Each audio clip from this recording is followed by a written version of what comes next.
Hello दोस्तों, welcome back to my channel one second. जो लोग पहली बार है मेरे चैनल को प्लीज़ आप लोग सब्सक्राइब कर दीजिएगा। आज के इस वीडियो में मैं चर्चा करने वाला हूँ विनती ऑर्गेनिक्स लिमिटेड के बारे में। उम्मीद है आपको नाम यहाँ पे क्लियरली दिख रही होगी। अगर मैं बात करूँ दिन की हाई की, 1349 रुपये का दिन का हाई बनाया था। दिन की लो की बात करूँ 1320 रुपये का इसने लो बनाया था।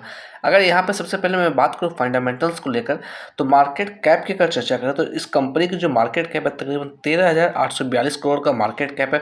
साथ ही साथ बात करें कंपनी के ऊपर कर्ज, तो कंपनी के ऊपर कर्ज बिल्कुल भी नहीं है।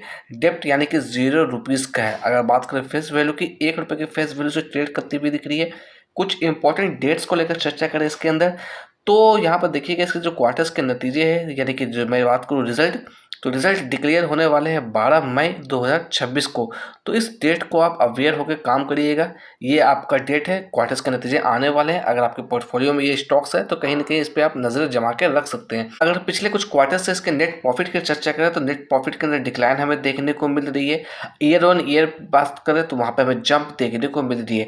तो इसलिए आपको कहीं ना कहीं क्वार्टर्स के नतीजे पर अपनी नज़र जमा के रखनी है। अगर यहाँ पे मैं बात करूँ टिकट टिप की तरफ से परफॉर्मेंस को लेकर, तो परफॉर्मेंस यहाँ पे देखिएगा लो नजर आता हुआ दिख रहा है। मैं यहाँ पे डिस्क्लेमर ऐड ऑन करना चाहूँगा, मैं किसी भी तरह का बाय और सेल की रिकमेंडेशन आपको नहीं दे रहा हूँ। जो डाटा पब्लिकली अवेलेबल है सेम डाटा मैं आपके साथ यहाँ पे शेयर करने की कोशिश कर रहा हूँ। वैल्यूशन की बात करें, वैल्यूशन यहाँ पे हाई नजर आता हुआ दिख रहा है। ग्रोथ की बात करें तो ग्रोथ यहाँ पे लो नजर आता हुआ दिख रहा है।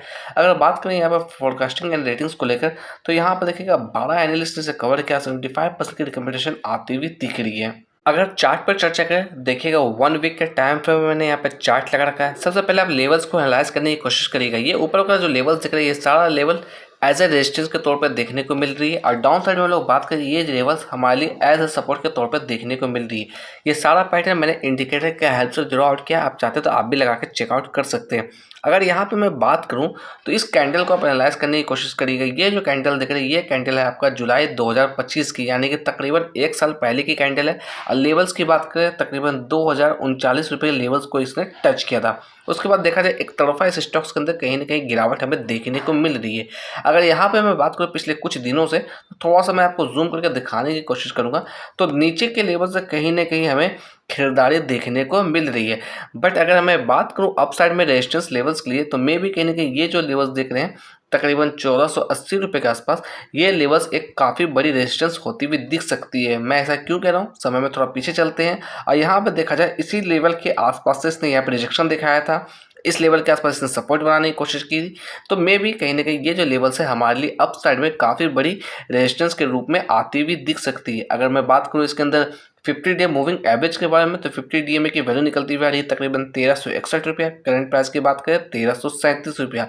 तो देखा जाए अपने 50 डीएमए के नीचे ट्रेड करता हुआ दिख रहा है। तो सोच समझ के आपको काम करना है। क्वार्टर्स के नतीजे पर अपनी नजर जमा के रखिएगा अगर आपका लॉन्ग टर्म का व्यू है। अगर हम लोग फंडामेंटल वाइज बात करें तो कहीं ना कहीं पिछले कुछ क्वार्टर से नतीजे में गड़बड़ी हमें देखने को मिली है। अगर बात कर लेते हैं प्राइस फोरकास्टिंग को लेकर, ट्रेडिंग व्यू की तरफ से क्या फोरकास्टिंग हमें देखने को मिल रही है, तो यहाँ पे देखिएगा 8 एनालिस्ट ने इसे कवर किया over the 1 year of time period. Maximum estimate की बात करें 2300 रुपये देखने को मिल रही है। मिनिमम एस्टिमेट की बात करें 1260 रुपये देखने को मिल रही है।